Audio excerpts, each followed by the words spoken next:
പൊന്നാര ചങ്ങായിമാരെ, ഞാൻ ജീവിതത്തിൽ ആദ്യമായിട്ട് അമ്മാതിരി ഒരു കുടുക്കം കൂടുന്നത്. രാവിലെ തന്നെ കോഴിക്കോട്ടേക്ക് ഒരു ട്രിപ്പ് കിട്ടിയതാണ്. ട്രിപ്പ് കണ്ടപ്പോൾ ഞാൻ കോഴിക്കോട്ടേക്ക് ഒരു ലോങ് ട്രിപ്പ് അല്ലെന്ന് കരുതി ട്രിപ്പ് ഞാൻ ഏൽക്കുകയും ചെയ്തു. കുറച്ച് ചക്കയുടെ ട്രിപ്പായിരുന്നു. കോഴിക്കോട് പോയപ്പോഴാണ് അതിന്റെ കഥ അറിഞ്ഞത്. ചക്കയും കൊണ്ട് അവിടെ ചെന്ന് ഞാനൊരു കുടുങ്ങി. ചക്കക്ക് വിളിച്ച ആളിനോട് ഒരു ടണ്ണ് ചക്ക വേണമെന്നാണോ, ചക്കക്ക് ഇവിടെ ചക്കയുടെ ആളോട് പറഞ്ഞു ഒരു ടണ്ണ് ചക്ക പെട്ടെന്ന് സെറ്റാക്കി തരാൻ. ചക്കയൊക്കെ സെറ്റാക്കാൻ തുടങ്ങിയപ്പോൾ ഒരു 11 മണിക്ക് വിളിച്ചിട്ട് എന്നോട് പറഞ്ഞു ഒരു ടണ്ണ് പറഞ്ഞത് ഒരു 500 കിലോ മതി, ഇപ്പോൾ അതിനുള്ള ഓർഡറേ ഉള്ളൂ. ഞാൻ ചക്ക ഇടുന്ന ആളോട് അത് വിളിച്ചു പറഞ്ഞു ചക്ക ഇട്ടത് കൊണ്ടുപോയിക്കോ, 500 കിലോക്ക് മുകളിലുണ്ടാവും, ഉള്ളതും കൊണ്ട് പോയിക്കോ പറഞ്ഞു. അങ്ങനെ ഞാൻ ചക്കയും കൊണ്ട് ഇവിടുന്ന് കോഴിക്കോട്ടേക്ക് ഇറങ്ങി പുറപ്പെട്ട് പോണ വഴിക്ക് വിളിച്ചിട്ട് ചക്ക പെട്ടെന്ന് എത്തിക്കണം, 500 കൂടുതലുണ്ടെങ്കിൽ നമുക്ക് ആവശ്യമില്ല എന്നും പറഞ്ഞു. ഇവിടുന്ന് ചക്കയും കൊണ്ട് പുറപ്പെട്ട് പകുതി വഴിക്ക് എത്തിയപ്പോഴാണ് പറഞ്ഞത് ബേപ്പൂരിക്കാണ് വരേണ്ടത്. ബേപ്പൂര് പോർട്ടിൽ ചെന്ന് കഴിഞ്ഞാൽ അവിടെ ആളുണ്ട്. ചക്ക ബേപ്പൂർ എത്താൻ സമയത്ത് അയാൾ വിളിച്ചിട്ട് ഒരാളെ നമ്പർ തന്ന ആളെ നമ്പറിൽ വിളിച്ചിട്ട് ചക്ക എത്തിയിട്ടുണ്ട് കാരണം ചക്ക തൂക്കി അതിന്റെ കാര്യങ്ങളൊക്കെ പറഞ്ഞ് ചക്ക വിളിച്ചു പറഞ്ഞ ആളോട് വിളിച്ച് സംസാരിച്ചപ്പോൾ ചക്ക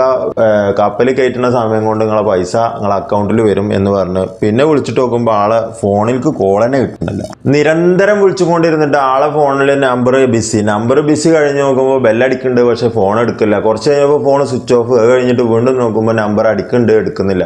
അങ്ങനെ നിന്ന് ഞാൻ ഈ ചക്ക ഇറക്കിയ ആളോട് ഞാൻ ഇതിന്റെ വിവരങ്ങൾ പറഞ്ഞപ്പോൾ അയാൾ പറഞ്ഞു ഞാനല്ല ചക്ക ഓർഡർ ചെയ്ത് നിൽക്കുന്നത്, ചക്ക ഓർഡർ ചെയ്ത ആളോട് കാര്യം പറഞ്ഞോളാം, ചക്ക ഓർഡർ ചെയ്ത ആളെ അല്ലാതെ എനിക്ക് യാതൊരു ഉത്തരവാദിത്വമല്ല, നിങ്ങളെ ഞാനല്ലല്ലോ ഏൽപ്പിച്ചിട്ടുള്ളത്, ഇയാള് കാര്യം ഏൽക്കണമില്ല. ഞാനീ പറഞ്ഞ് അവിടെ നിന്ന് ഇടങ്ങേറായി. ഞാനാണെങ്കിലോ ജീവിതത്തിൽ ആദ്യമായിട്ട് കപ്പൽ കണ്ട സന്തോഷത്തിൽ കപ്പലിന്റെ ഉള്ളിൽ കൂടെ കയറി നടന്ന് ഇതിന്റെ ഉള്ളിലുള്ള ചതി എനിക്കറിയില്ലല്ലോ. കപ്പലിന്റെ ഉള്ളിൽ കയറി കപ്പലിന്റെ എല്ലാ ഭാഗം കണ്ടുകൊണ്ട് നടക്കുമ്പോഴാണ് ചക്കക്ക് ഉത്തരവാദിത്വം ഏറ്റ ആരും ഇല്ല എന്നുള്ളത് മനസ്സിലായത്. അപ്പൊ എന്റെ ഉണ്ടായിരുന്ന സന്തോഷവും പോയി, ഞാൻ ആകെ ഇടങ്ങാറായി. എന്തായാലും രാത്രി 2 മണി വരെ ഈ ടെൻഷൻ അടിച്ച് 2 മണിക്കാണ് വീട്ടിലെത്തിയത്. ഇങ്ങനത്തെ ട്രിപ്പാണ് ജീവിതത്തിൽ കിട്ടുന്നത്. എന്നാൽ പിന്നെ നമുക്ക് ജീവിതവും പടി ഈ ട്രിപ്പിന്റെ പൂതിയും തീരും. 3:30 ചക്കയും കൊണ്ട് സൈറ്റിലെത്തിയ ഞാൻ 7 മണിയായിട്ടും ചക്കക്കൊരു ആളും ഉത്തരവാദിത്വം ഏൽക്കാനുമില്ല. ചക്ക എന്നാൽ തിരിച്ചു റിട്ടേൺ വണ്ടി കയറ്റാൻ അയക്കും ചെയ്യൂല. അങ്ങനെ നിന്ന് കുറെ നേരം സംസാരിച്ച് അവിടെയുള്ള ആളുകളൊക്കെ കൂടി അവസാനം എന്റെ ഇസ്മായിൽ കൂട്ടായ്മയിലുള്ള ഒരു ഇസ്മായിൽ കുരുക്കൾ അവിടെ സ്ഥലത്തെത്തി ചക്കക്ക് തീരുമാനമാക്കണം എന്ന് പറഞ്ഞാൽ അങ്ങനെ കുറെ നേരം സംസാരിച്ച് ചക്ക അവിടുന്ന് തീരുമാനമാക്കി മറ്റൊരാളെയും